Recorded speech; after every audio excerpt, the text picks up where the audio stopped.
So I go on YouTube and watch some of that old stuff, and they're chasing y'all out of helicopters, and y'all running for miles and miles down the river. That was some of the most fun times in bass fishing right there. When Jerry McInnes and Tommy and all of them were up and they came down on helicopters and interviewed us right there.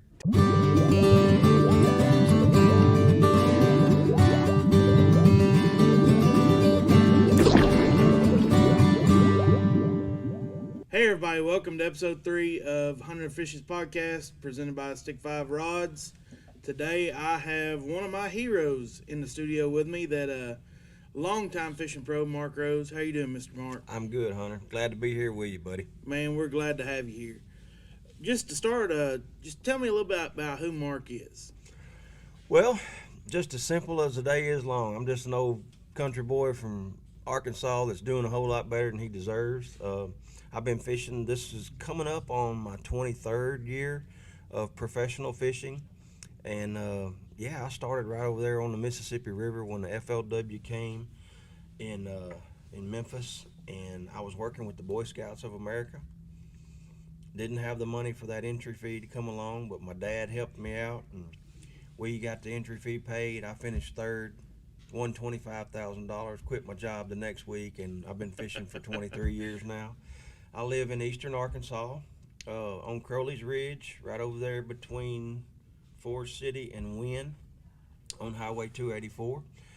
We used to live in West Memphis and Marion area, but we moved over there just to kind of get out in the country a little bit, built a little lake and bought a little bit of hunting ground over there, and you've seen it. You've been over there fishing close by. And yeah, we just wanted to get right outside of town, but yet close enough to Little Rock and Memphis to where, I got girls, so they're going to need something from the city all the time.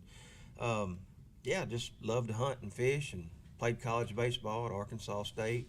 First 2 years at Northwest Community College in Senatobia, Mississippi.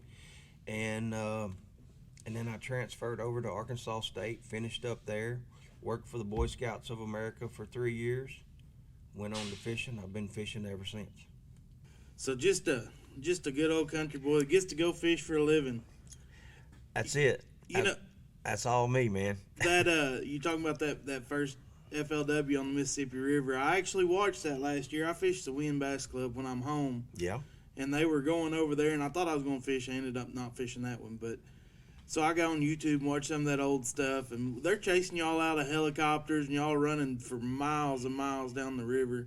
That was some of the most fun times in bass fishing right there. When Jerry McInnes and Tommy and all of them were up and they came down on helicopters and interviewed us right there, talking to us on the headphone, with in the helicopter. It was just some of the neatest kind of breakthroughs in the media of fishing, really, because now we have a lot of live out there, camera guys in the boat, but back then it was just 4 or 5 cameramen, and you had to find the guys that were doing good, and so they would, when you're 60 miles from Memphis down on Tunica Lake, they can't just, it's not as easy, so it's a short little trip with a helicopter. But yeah, it was good times, man. All that beginning stuff was pretty neat.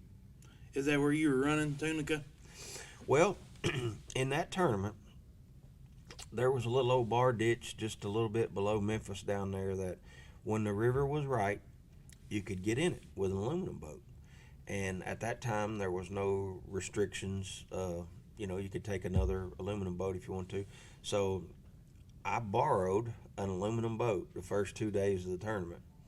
Well, I borrowed it for one night, and then they told me that the guy that I borrowed it from said, "No, I'm going fishing the next day. You can't use it again." And I done made the cut. I was in the top 10, so I had to go borrow another one.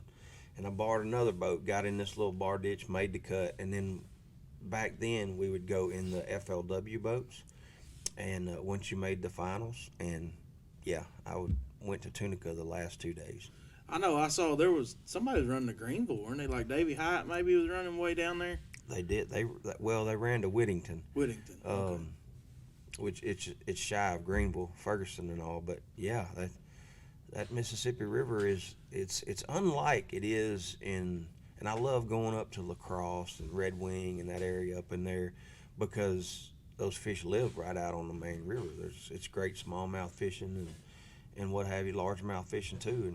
But down here with the rough fish and all that, it's they're back in those oxbows, and so yeah, you have to run on the Mississippi River to be able to get to a good spot to fish. Almost like fishing the White River for here. Exactly. For the guys that are from Arkansas, know. Yeah, the White River, still you can catch them in the main river, flipping those root wads and stuff for Kentuckians. It's some of the most fun habitat and fishing that you can do around here. I've seen your hook set. I've seen the way you flip, and I've been in the boat with you, and I could tell you probably would like to be up and down that White River flipping that old. They call it the black and red gets it. Oh yeah. Everybody still calls it a gets it around here. I don't know why, but it's a gets it to all of my buddies. It's a tube. You can thank Scott Rook for that. I think he kind of stuck everybody with the gets it term years ago. Right I know. Those guys still call it that. Everybody around the house in the Wynn Bass Club, Black Neon gets it. That's exactly that. White River is a fun place. Yeah. I look back. I'm not gonna look now. I think I can remember. I did a little studying on you last night. I looked back at your your results over the last 20-something years that you've done this. 8 wins, Angler of the Year. But I noticed something about, I may have the date wrong, 2004, I would say, to 2002 maybe. You went from mediocre. You're still having some good tournaments, but you went from the 40s to 60s in the points to like third, and then third, and then 10th, or whatever it was. But there was a huge difference. Yeah. And that intrigued me. Could you tell what the difference was? Yeah. That was 2007.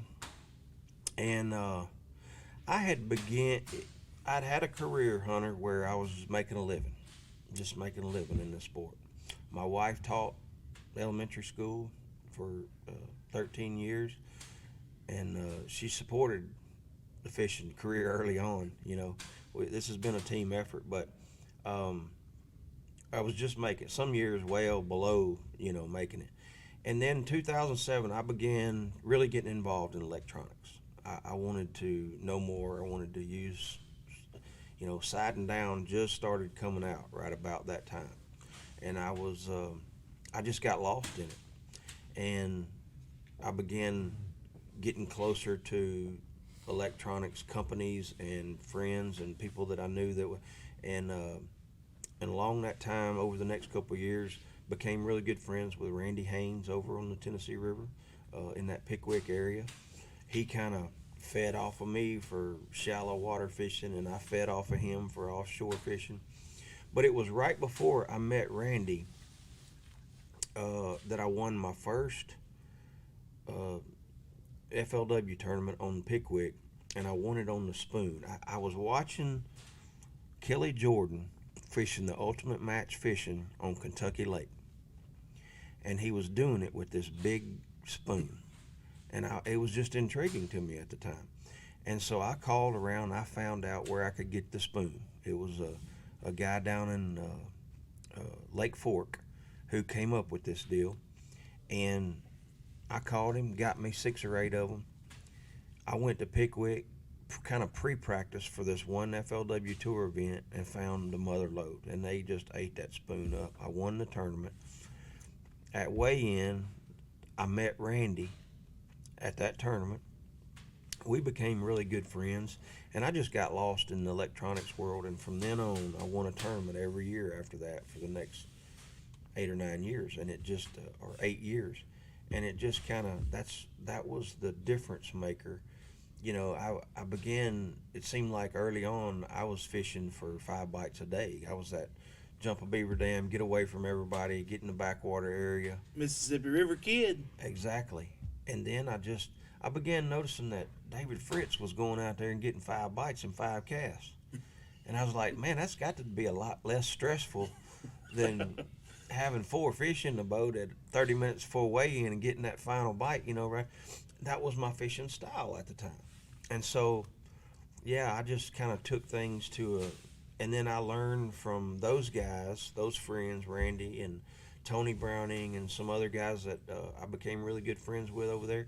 And made and began adding to that, feeding off of it, the basics, and just trying to take it to the next level and the next level. And it's now that forward imaging has come along, it's just, it continues to evolve. But it was getting lost in the electronics at the time when I don't think everybody else was catching on quite as fast as I wanted to take it. And I was blessed for a while there to really make a difference, and it helped me understand that offshore game, which has helped me then since.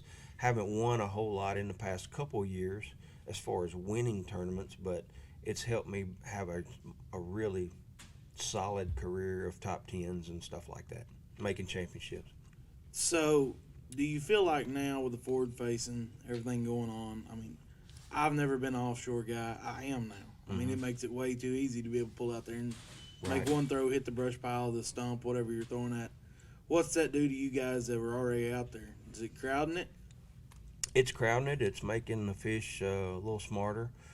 But it'll change again. Something else will come along, and we saw it with different. There's been different technique, whether it be an Alabama rig or forward-facing sonar or side and down scan. There's always something big that comes along and changes everything. And this will probably help the bank fishermen or shallow water cover fish, because you only got so much mass of water, and if you take it up offshore, which is where we've been beating them to death up shallow, and then they pushed them offshore. Now, if it gets crowded offshore, they just begin to spread out even more. And it's just an evolution, It's not good. It's not bad. It's not. It's just.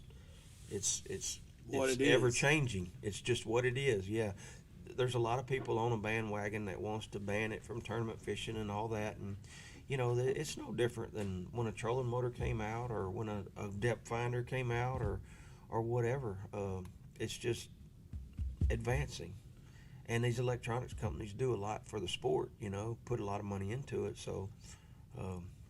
It's just part of it. That's when I first got it, I was probably 2 years, maybe a year behind everybody else. I got live scope is what I had, forward facing, and I went to little lake here in BB Barnett, and I scanned around. I had no idea, like my boat was brand new. I dumped it. I scanned around. And I thought, man, that looks like a tree. Well, that looks like bait swimming that tree. I think that's a fish on the side of those bait. Yeah. And I jerked bait down there, and the first bite I had was 8 pounds. And my buddy, just almost immediately, we found another single, and he caught a 6-pounder on it. And I thought, man, this is going to be awesome. For the next year, I did not weigh in a fish on forward-facing sonar. So it definitely does not catch the fish. And it drives me nuts when people are trying to ban it, because it's just a tool like everything else. But it took me a year of having it and getting frustrated looking at it. And then when it clicked in tournament, Eufaula, Alabama. And when it clicked, and then I weighed in everything I had off of it that tournament. Yeah. But it's just a tool. There's times you got to turn that sucker off. Yes. And it me can distract personally, you. when I go shallow, it all gets shut off anyway, so it's quiet, and that's, I grew up fishing Arkansas River, and that's what I want to do. I want to be shallow, but that's not always what needs to be done to pay the bills either, Yep. So, Mark, I think probably anybody that follows you knows your slogan. Your slogan is faith, family, fishing, in that order. And you and I both, have a pretty strong faith. How much does that play a role in your fishing? Well, I had to do something where I knew at the time. I got saved whenever I was in the high school, and I wanted to do something in my career where I could live out my faith. I knew it wasn't go to seminary and be a pastor. That wasn't what I felt the Lord calling me to do or anything. But I wanted it to be a part of whatever I did choose to do. And then, fishing came along as a kind of a collision of my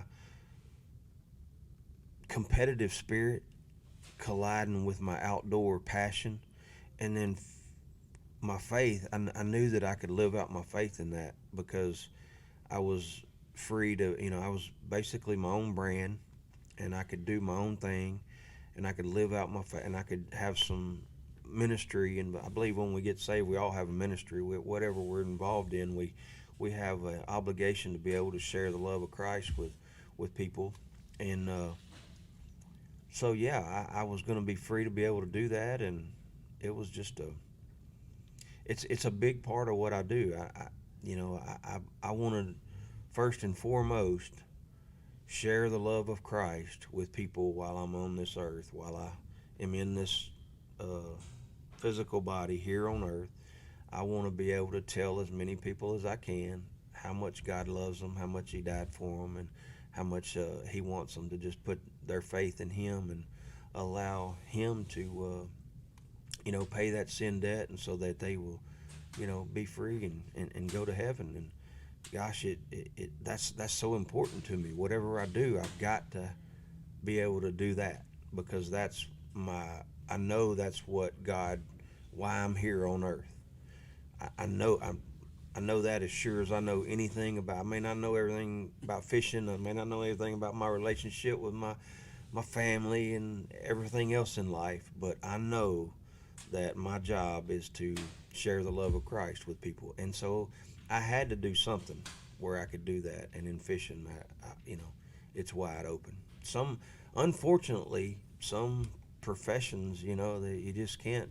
They frown on that, and I knew that I couldn't be put in that situation. So, yeah, man, I've seen a lot of, been able to share the love of Christ with a lot of people, and some people get saved through all this. So it's been a neat deal.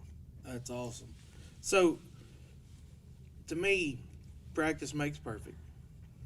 And to be good at something, you have to practice. For my faith, it's going to church. Yep. Like that is part of reading your Bible is also part of Yep. it. But if you're missing that church on Sunday morning, that's a big part of my faith to keep me kind of my tank full, And how is it? Because I live the same life you do. I'm Right. gone a lot. How does that? I know you do Fisherman Church. We do it as well at ours. How does that affect your walk? That's neat that you say that, because we're in a century now, and we're in a time frame now where, and especially right after this COVID, that the church is really hurting, because people are seeing, or they're trying new ways to fulfill that quote unquote religion in their life. And it's not really about religion. Church, I'm like you. I like traditional church, because I can go there. I know that there's been a pastor that has been educated in the Word of God, and he's prepared a message for God's people to come and gather and worship Him. And I get something out of that message every Sunday. I get something, with being around other believers, encouragement, things like that. And so there's so many people now that say, well, I can do all that through listening to a sermon on television. Yeah, yes and no. There's something about the gathering of believers to come together and worship God, and you're learning, a pastor getting up there and teaching you in a group type setting. Man, it's just something that I'm like you. I need. It's how I grow, and it's a staple in your life. It helps, and you don't need to use it. It doesn't need to be a repetition. I think that's the worst thing that a family can do, is go to church through repetition. I have to be careful not to just let that happen. I want it to be something. I want to use it something. I want to learn something every Sunday, and yeah, it's neat that you bring up traditional church, because it is very important. And that was the conviction that I had to start Fishing Church. I would go to church wherever I was at when I fished FLW and everything, and it would take up a Sunday morning, because that was one of the 3 days of practice. And so I would lose a half a day of Sunday, but I felt like I wasn't losing it, I was gaining it, because that was the best practice I could possibly do. And be hanging out with the guy that made all the fish, So, but then I began realizing that So on this tournament trail, you got 150 guys, however many in your trail, 80 to 150 families coming to this one. They're pulled away from their own home churches, so they can't have that traditional church. And a lot of guys weren't comfortable going to a new church like I would. I didn't care. I'll go, but they just weren't comfortable walking into a First Baptist Church of Gunnersville or a First Baptist, whatever. So I said, well, I just got convicted that actually I was going to church one Sunday, and Greg Bohannon told me, he said, man, I'd like to go with you, but I just don't want to miss out on the practice. I want to do both. And I was like, God just convicted me that night. Said, why don't you plan a message before daylight, 30 minutes before daylight every morning on your Sundays of your events, whether it falls on a practice day or a tournament day, and you put the message together, or invite somebody else, your other Christian buddies, to bring a message, and y'all have your own church, which is basically somebody preparing from the Word of God. We don't make this stuff up. It comes right out of the Bible. Somebody prepare a message. You have prayer requests, just like you do in a church service. You pray for your loved ones and family and friends inside the church. You sing a little bit in church. We don't do that in the fishing church. Fishermen can't sing a lick, so it's minus the singing basically. But yeah, it's just if it's raining, you wear a rain suit. It's church. So I just got convicted to put that together, and we have it, and it's kind of snowballed. It's carried over into you guys' trail. I think Bass is now doing a fishing church, and it's carried over into the Tackle Warehouse Invitational. So yeah, I think it's great that we're not. Sunday, you can argue whether Sunday is the real day that of the Sabbath. I don't want to argue that. We've set aside Sunday to honor God in our country. So on that day, during a fishing tournament or whatever, we're not going to squander that. We're not going to sweep it under the rug just because we have a big deal going on, lights, camera, all that. We're still going to we can do it before daylight, before all that starts. We're still going to honor God on the day that we do it in this country, and we do it in tournaments too. It's so important to me, to have that wherever you're at, to be in that group, because I was telling my pastor, in 2020 when everybody was online, it's the only way you go to church. Everybody shut down. I told my pastor I've never slept through service before in my life, and I slept through 2 of them because you're sitting in the recliner, and it doesn't matter how, it's just not the same, and That's right. I end up falling asleep 2 different times, but I know there's something about being in that corporate setting of worship, being around other believers that love the same Lord you do, and you can feed off of one another, and hearing a pastor preach about it, it's something special. For sure. So, the next thing on your little saying is family. How important is family to you? And I know your wife, she doesn't travel with you, is that correct?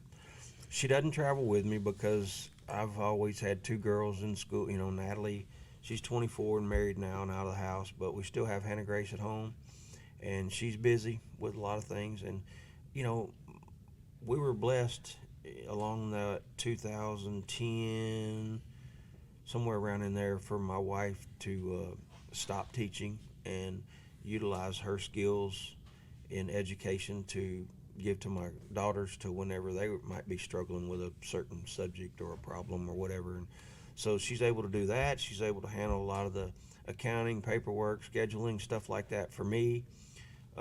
So yeah, Rose Outdoors is faith, family, and fishing. Rose Outdoors is our business. That's our brand. We put everything under an LLC. So whether I'm speaking, tournament fishing, whatever I'm doing, it's all under Rose Outdoors.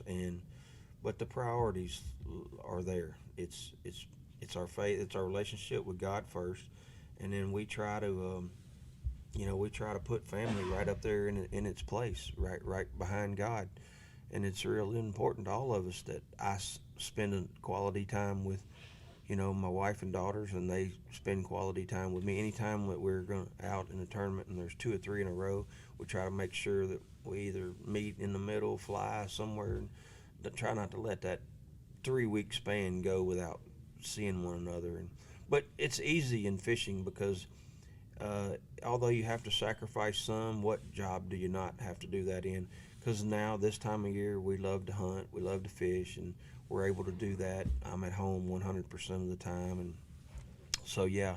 But we try to share the importance of spending time with family, and I think most people in this country get that. There's some that don't, but I think everybody wants to. They love their family. For sure. When I started traveling 2 years ago, and when I started, I didn't. It was just me and my wife Andrea, and it wasn't that hard to leave. I love Andrea to death, but she was doing her own thing, working. And like we weren't together all the time anyway. So to leave for a week wasn't that big a deal, And then I've got Kinley's 19 months, and I actually had to fly home from Florida from a tournament so I could be there for her to be born. But, when she got here, now I've got this new one, Cassidy. It's about 6 weeks old. But, I remember the first time I left without him after Kinley was born, and I thought, my gosh, I don't want to leave. Well, matter of fact, I flew home, and the baby was born, Kinley was born. Yeah. And I got on a plane that night and flew back to Florida and finished the tournament. And thinking, that she's not even a day old yet and having to get on a plane and leave. Mm-hmm. It was hard. But then really, when I had to leave for a week, it's like, man, it makes a big difference, And I'm fortunate they're young enough that they can travel with me. But it comes a time here in a few years when they'll have to be at home, be in school. But it definitely, without that family backing, I'm sure most of the anglers' wives are 100% supportive like mine, or you would never be able to do this because it takes a lot away. You miss a lot of things. And yeah, a fisherman out here needs a good wife that understands this lifestyle and supports it and all that. And it has its downfalls, the time away and things like that. But there's a lot of pluses that kind of outweigh them too, in the fact that we're home when we're home 100%. That's right. And so if you look at if you average out the time, it's just as good or better as a 9 to 5. Two people working and trying to make ends meet there. That's and that's what we've talked about. I'm home a lot when I need to be. Sometimes you can't control it. Most time you can. Out of 2 kids, I never missed a baby doctor appointment with my wife going to them. So you couldn't do that working 9 to 5. You'd miss some. There's no way you couldn't. So. Hey, and there's times whenever we need to be gone. Give them women some time off. That's right. Let me tell you something. That's a healthy relationship right there, buddy. Go fishing some days and let them have their days with the girls' time and stuff like that. It's I've always said that my wife and I are the epitome. We are the blueprint of opposites attract. She didn't grow up hunting and fishing, anything like that, and she supports me doing it and doesn't have any problem at all. And I don't have any problem with her doing the things that she likes to do. But she's not a big hunter fisherman. They can be schooling 5-pounders all around the boat. She'll go out there and fish 5 minutes, catch her 2 or 3 of them. She's reading a book, sun tanning. I always say, if it's 70 when we start today, 70 when we end, a light breeze, nice and sunny, and schooling fish, Andrea will last a couple of hours before she's ready to go in. Yeah, my wife's 10 minutes. But she said she wouldn't ever marry somebody that fished and hunted as much as her dad, and I believe she married somebody that fishes and hunts more than her dad does. Well, Mark, let's get back on the fishing a little bit. MLF, Bass Pro Tour, 5 fish limit coming up. What do you think? Man, Hunter, it's been a hot topic for a couple months now since I think MLF officials and the staff just wanted to. There was so much requests from fans and some of the anglers of getting back to that traditional 5 fish, mainly so people could understand it better. The biggest downfall I think that people had with MLF was changing too much change all at once. You had the cups, you had knockout rounds, you had championship. How do you get there? How do you advance to sudden death? And it was just all that stuff that people just didn't get. So it's just taking it back to the 5. The same guys are going to do good, man. Absolutely. When we came over here, the same guys that did good in 5 fish tournaments did good, catching a bunch of. Because let me tell you something. I've always wanted to catch the biggest fish that I could, even when I was fishing all I could, catching all I can. every now and then you go to a lake like a Table Rock or somewhere like that where you might could put a Ned rig on and just wear them pound and a half spots out. But for the most part, the Eufaula's and the Gunnersvilles and all that kind of stuff, there's enough 3, 4, 5, 6 pounders in there to where, man, you got to go after them because they add up. A 6 pounder adds up a whole lot more than 3 twos, and it takes you a whole lot longer to catch 3 twos than it does a 6. That's right. So it's going to be the same. You'll see a little bit, I'll pack more of those swim baits, maybe a glide bait or two now. Bigger top waters might have a few less drop shot, Ned rig ish stuff, but for the most part, it's just fishing, man. It's going to be going out there and doing the same thing we've been doing. It's not going to change a whole lot, really. That's, you see, there was you saw some excitement over it. I think you heard rumors some people leaving, to go different ways, and then you see them back in there. Maybe that turned some people around. I know Timmy Horton retired and then came back. I know. He couldn't stand it. It'd be hard to walk away from. Man, I couldn't imagine retiring right now. And I'm tired of the travel. That wears me out. I get burnt out a little quicker. It used to be November, I was burnt out, man. I didn't want to see a bass rod till February. Then it started being October. Now it's on up into July. But I still couldn't imagine not doing it. I still have so much salt left and still healthy enough to, I may not sound like it right now to all you folks. I got a cold and congested, but yeah, I still have enough salt left to where I feel like I'm going to be able to. My goal is to fish till I'm anywhere from 58 to 60. You're not going to be a Rick Clunn? No. 75? No, I'm not. I'm going to do it till I'm about somewhere between 50 and 60. Y'all will see Mark Rose just kind of fade off into the sunset. And I'll be like George Cochran. You won't hear much out of me anymore, Hunter. I'm not going to be doing a lot of these podcasts. I'm not going to be MCing. That's my thoughts right now. I'm just going to kind of... Just you and the crappie after that, Me and the crappie and the family. Yeah, we're going to try to just travel a little bit and maybe just do some things we hadn't been able to do over all these years. But fishing has been awful good to me, man. I can't imagine leaving it right now. I've got some great partners, some of the best in the industry, and we're doing some exciting things, doing some positive things for just humanity, not just fishing, So I'm involved in a lot of stuff and a lot of good, important stuff, and for the Lord also. And so I can't imagine taking away that platform right now.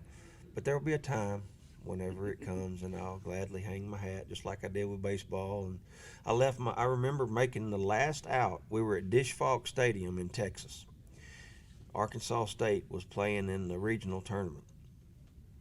I caught the last out. I was playing left field. I caught the last out. I left my hat and my ball glove right there on the bench. I didn't want to see it anymore. I left it all, and I walked away from it. And that's probably what I'll do in fishing. I'll probably hang my hat on my somewhere and just kind of walk away and retire everything and go crappie fishing. There you go. Yeah, but it ain't gonna be anytime soon. You still got a while. Yeah. You mentioned some of your partners a minute ago. I found out today we now share a new partner. That's right. Red River Auto Group. Yep. Matter of fact, they've got a Toyota dealership there in Wynn, not far from your house. Mm-hmm. But that's new to you. Big news. You excited? I am excited. I've had a vehicle partner for the last few years, and it's just I want to thank those guys at Landers over in South Haven.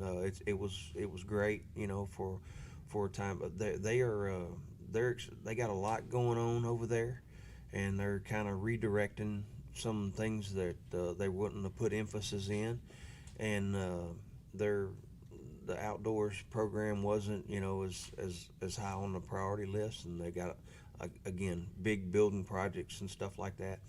And so Mitch and I met at Red River, and just man, he really he's already started a Red River Outdoors program that he wanted me to help get involved in, and he mentioned you getting involved in it, and maybe Rusty Creasy and some of those other guys. And so, yeah, we're going to reach the outdoorsman, with Red River Outdoors, and that's I look forward to it. Look forward to working with you on it on some projects, hopefully. And yeah, they're a neat. They got a store in Cabot, Ford store, I believe, and then Ram Jeep Eagle in there in Heber, and Toyota and Ford in Wynn. And I believe they've got another Ram, maybe Hot Springs, South Arkansas. They've got another. Okay. So, but yeah, Mitch is just an outdoorsman, man. He hunts and fishes. I know his boys fish, love the fish. So yeah, I just met him for the first time here recently, and seemed like our values line up really well, and I'm excited about some new things that we're going to be doing over there. I'm really excited about it. Good deal. Well, hey, so what I did, this is all new to me. This is only the third podcast I've ever hosted in my life. So I really don't know what I'm doing. You seem like a pro at it. Well, I'm not a pro at anything in life. But what I did, I posted on.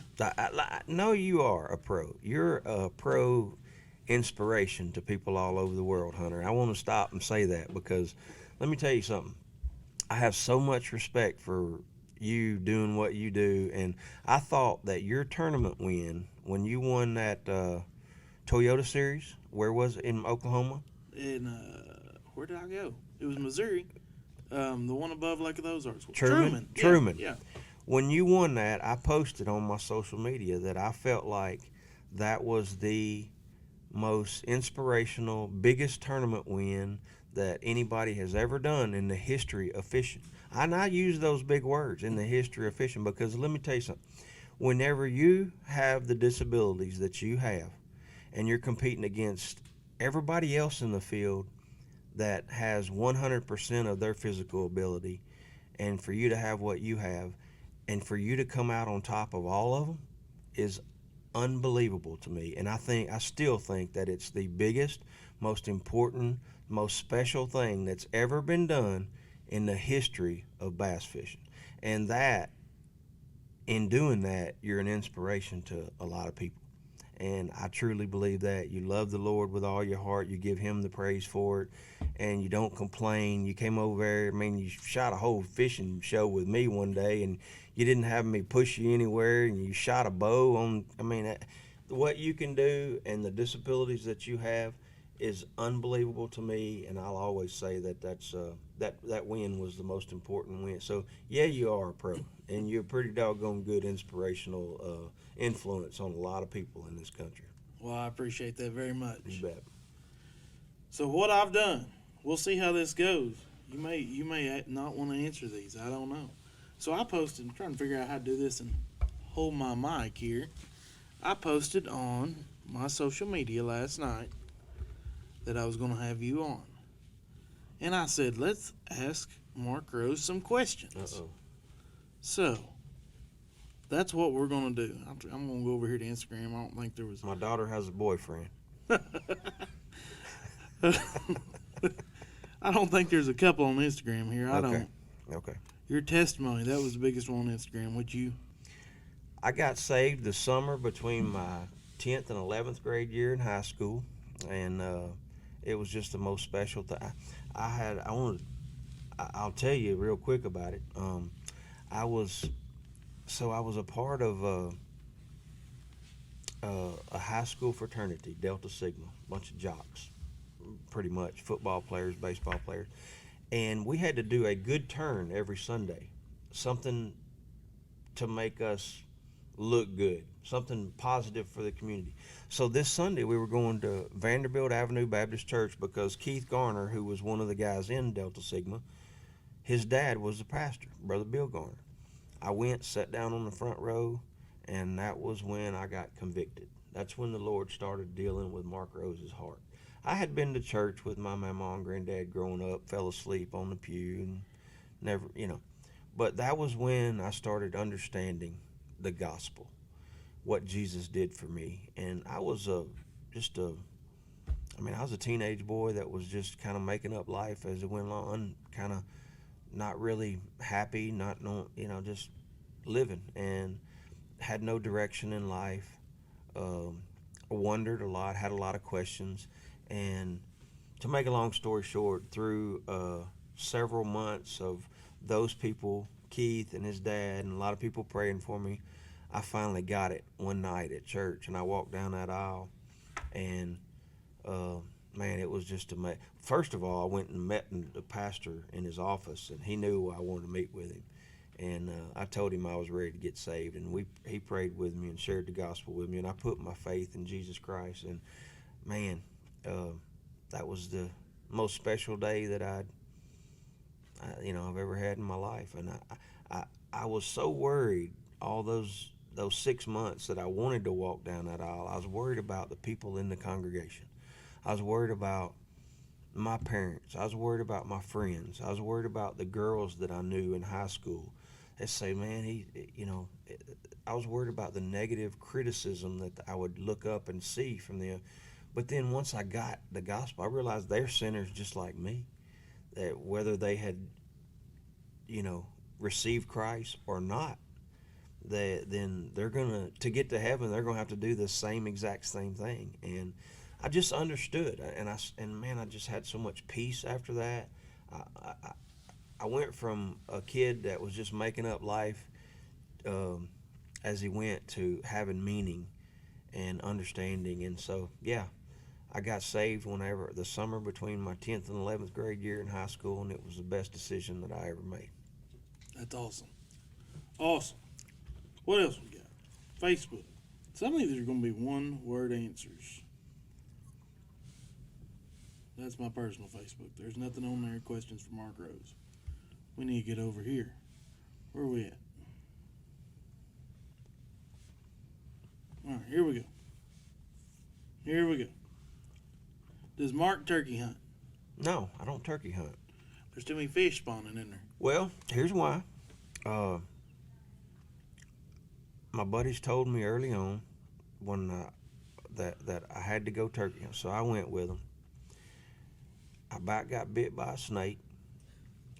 I walked all the way in and on a turkey all the way across a park and walked 3 miles, and a guy shot it off the roost while I was waiting on it to come down. I hunted with a cousin, and he shot it when I was supposed to be shooting it. I had 3 negative experiences right out of the gate on turkey hunting, and then I got to thinking, these turkeys are gobbling when these crappie are spawning. And I want to be really good. I like crappie fishing. I want to be good at it, and I can't mess around with these turkeys and be a good crappie fisherman too. So I chose the crappie fish and spawn over the turkeys. I had a quick story. I had a place where we used to hunt and had a reservoir on it full of big bass. And second time I decided I was going to turkey hunt. Maybe the first time. I don't know. Me and a buddy, we were teenagers in high school. Went and bought a turkey call with a DVD to tell us how to use the turkey call. And I was there about 10 minutes. I killed one with almost 12-inch beard, and the whole time I was just thinking about that reservoir and when I was going to get to go catch the bass. So I hadn't turkey hunted much ever. Favorite Bible verse, Mark? Probably Matthew 6:33. Matthew 6:33. It changed my life at one point in time in my career. And it was right about that time when the movie, I don't know if you guys remember the low budget movie that I forget the brother's name now, that do the Christian movies, but anyway, it was Facing the Giants. Mm-hmm. That movie first came out. Kendrick brothers, and they still continue. You've seen Overcomer and Firefighter and some of these other movies that have, anyway, that movie came out, and Matthew 6:33 was either preached to me or I heard it I think it was at a revival at my church. Scott Smith preached on it the same week that I saw that movie. And I was to make a long story short, I was fishing, but I wasn't really putting God first in my fishing, and 100% of my fishing. This is way before the conviction of Fishing Church, and when I was saved, and I was telling people about Jesus along the way, but I wasn't really putting God first in my career. I was doing a lot of things that was career oriented first before God, and I began noticing that, and Matthew 6:33 says, "Seek first the kingdom of God and His righteousness, and all these things will be added unto you." And that basically that's Jesus is telling the disciples were wondering about what they were going to eat. They were worried about what they were going to wear. They were worried about the simple things in life, kind of like I was worried about sponsorships. I was worried about, we take the Bible now to put it into our term, where we are now. When we think back to where they were, but it's the same.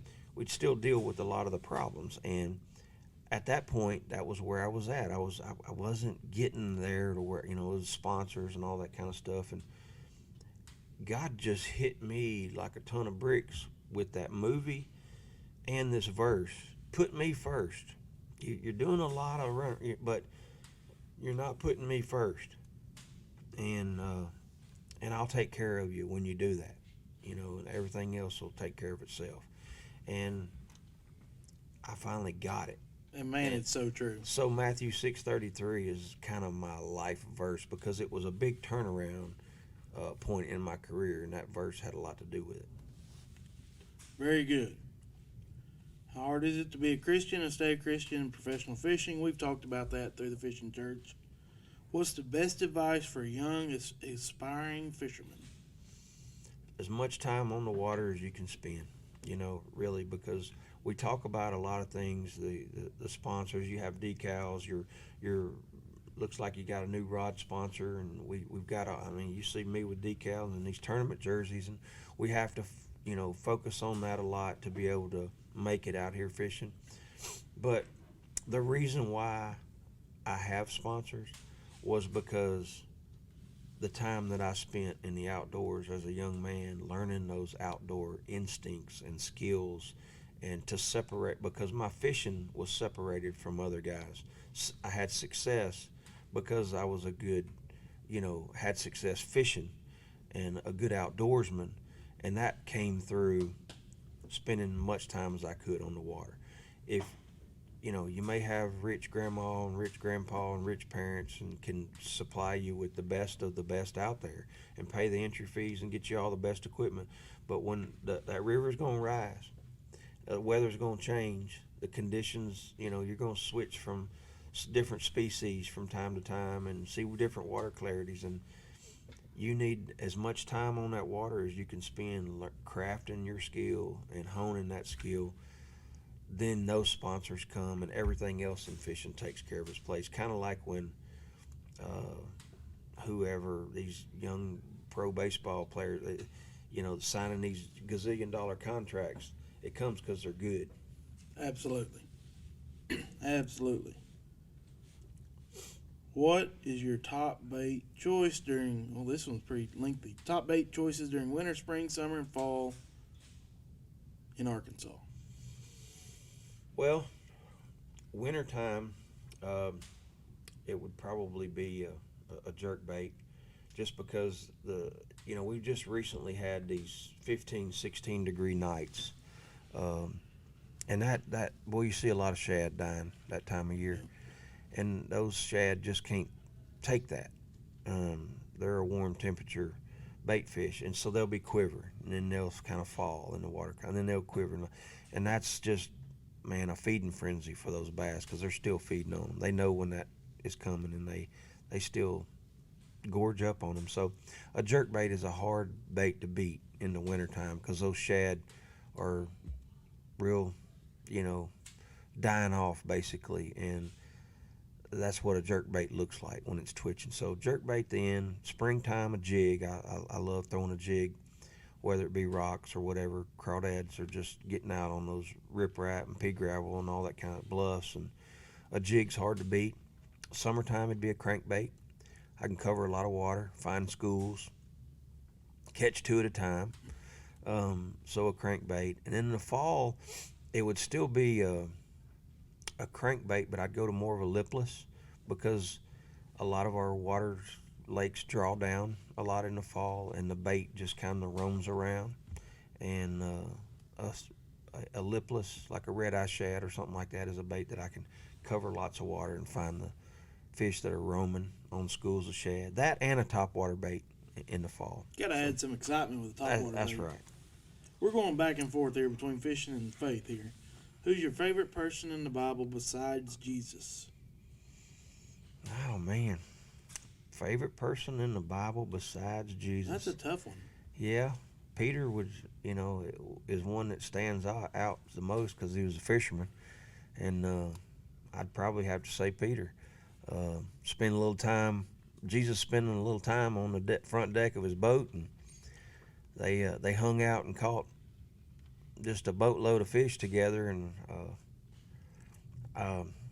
yeah, there's so many reasons in the Bible that I would say that it would be Peter too, because he just reminds me a lot about myself. Just he ain't perfect, but he loves the Lord and is after his own heart. So yeah, I like David. I like him, but if I had to choose one, I guess it'd be Peter. Okay. This fella says, first, could I fish with him? Second, what technique is his preferred? 3, would he give his testimony at my church? Yeah, you can reach out to me at Rose Outdoors, Mark at roseoutdoors.com, and all of my social media platforms are basically at Rose Outdoors. But Mark at Rose Outdoors is my email address, and I'd be glad to. I love outdoor ministry. It's a passion of mine, and depending on if we can get our schedules lined up, yeah, reach out. Favorite technique? It was favorite technique in there? It was. Man, just whatever they're biting. Catching fish. Yeah, gosh, crankbait in the summer, it's just hard to beat old head shake from a deep diving 6XD on the Tennessee River. If I was to, if they said you're on death row and you get to go fishing tomorrow, catch them however you want, they'd probably be throwing a 6XD on the Tennessee River. What's the biggest buck you've killed living on the ridge? While living on the ridge, I've only killed one on my place. I've had a lot of opportunities at some that I just passed and let my daughters and her husband kill them. That's happened a couple of times since we've been living over here, or several times since we've been living over here. But there was one time I came home from being out of town, and I was at a tournament, and a new deer had popped up on camera. I went and checked my cameras, and I saw him out chasing a doe, and it was just a big, non-typical 9-point and real wide and heavy, and old mature deer. And Natalie had already killed one. John had already killed one. I said, I'm gonna go out here tomorrow and hunt that deer. He came out right at dark, and I shot him with my crossbow, and I don't know, he was a low 150-ish, heavy frame 9-point. That's a big 6-year-old deer. Yep. Scott Bradshaw says, I'd ask him to be my partner in the Mr. Crappie Invitational. Adam Fall says, beer or whiskey? Neither.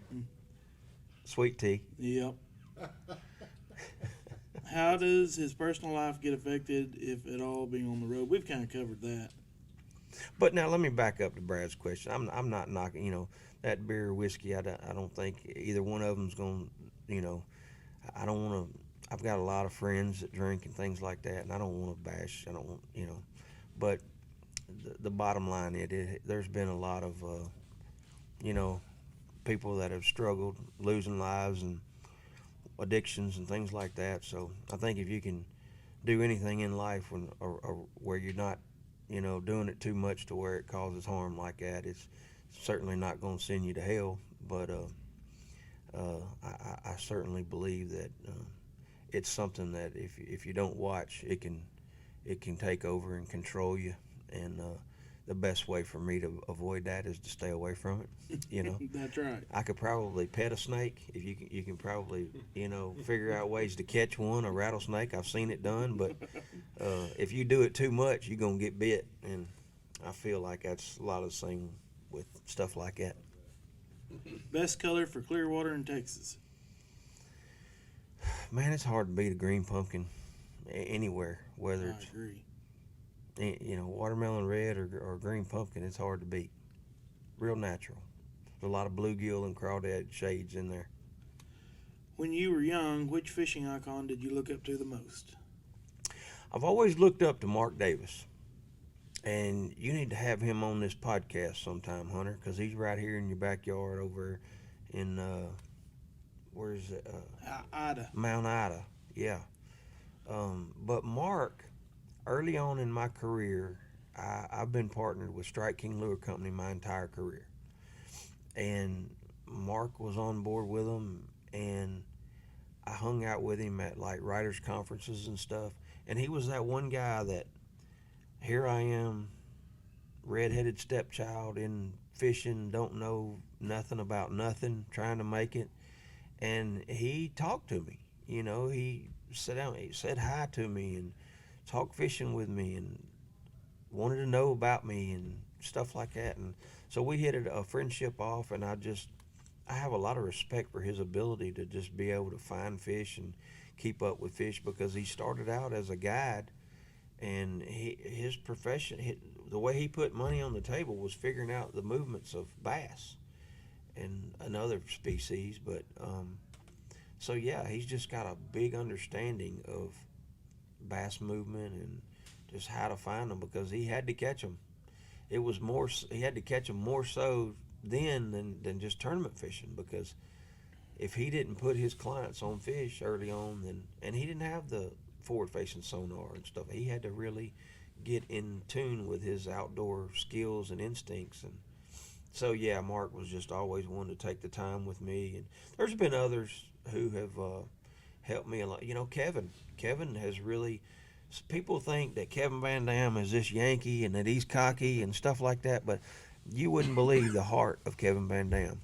And he has spent a lot of time with me and teaching me about the ropes of the business side of fishing. So there's been a lot of them, but if I just had to throw one out there, it'd be Mark Davis. All right, we're going to get serious on these last two. You ready? Uh-oh. Mayo or Miracle Whip? Miracle Whip. That's a no-brainer. And my buddy Mongo Fishing asked, Tupac or Biggie? That's rappers, in case you didn't know. I don't know anything about either one of them. Either. Okay, well, I think we've covered all the questions, Mark. Well, those were pretty simple. Hey, I really appreciate you coming on. Thank you so much. I know it's a couple-hour drive down here for you, but I appreciate Well, you. Hunter, I needed a guest on my show for Rose Outdoors, and I had a short notice. And I asked you if you'd come on after your big win. You signing autographs and all these new rod deals and sponsorships and stuff like that. And my little old simple YouTube show needed a guest that month, and you come over and you obliged me with your presence there, and I was just inspired and blown away, and still am to this day. And it was one of my best shows I think that we've ever done. And so when you asked me to do something like this, I was going to come, because I just feel like you set aside some time for me, so I wanted to do it for you, buddy. It's all in the industry, helping each other out. That's right. Well, thank you, Mark. Tell them again where they can find you. Rose Outdoors, Rose Outdoors. Instagram at Rose Outdoors, Facebook, Twitter, it's all Rose Outdoors. Again, that's just my business name and the brand that we put everything under, and so everything falls under there. Sounds good. Thank y'all for watching the third episode of Hunter Fishes Podcast, presented by Stick 5. Check us out on Instagram, TikTok, Facebook, and be looking for this podcast to come out everywhere they tell me podcasts come out. So it'll be out for long. Thanks, y'all.